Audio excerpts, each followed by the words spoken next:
This is Dr. Mark Hamilton, facial plastic surgeon here in Indianapolis, and today we're talking about non-surgical ways to treat hair loss. So we're all familiar with hair transplantation. It's an excellent way to treat hair loss. But some patients aren't candidates or aren't ready for a hair transplant, and we now have a wide variety of options to treat hair loss non-surgically. First method that we had, medication we had, was minoxidil, Rogaine. You may have heard that. Still around. Still used, more effective for women than men. It's a topical treatment that you can do daily or twice a day. And I do like Rogaine, but the downside is that only about a third really see good results, and even those aren't really fairly dramatic.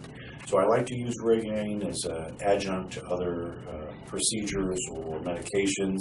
I still think it's a good treatment, but just know that it's not real dramatic, fairly subtle, and doesn't work in everybody.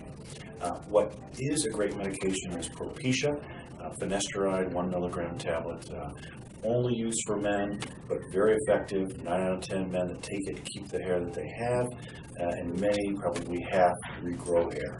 So really a great medication for men losing hair.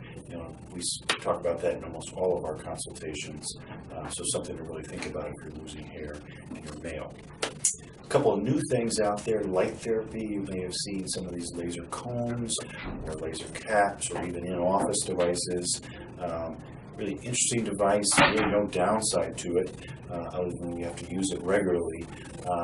But unfortunately, results are somewhat mixed. It has been proven to be safe and effective, but only for a percentage of patients, and only if they use it regularly, and rarely do we see anything real dramatic out there with it. And something really new that's getting a lot of press is platelet-rich plasma.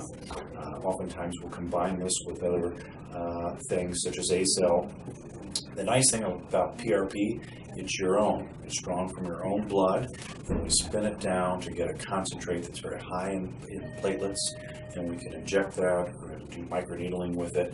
And we have seen some really nice results with it. Again, like some of these other things, some patients don't respond, some patients have no response, and there is that expense there.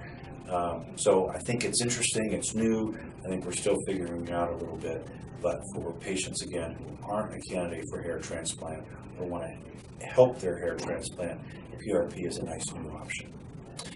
So many new things out there. In short, for most patients, if they can do a hair transplant, it's still the most predictable, reliable method for restoring hair, and my first choice.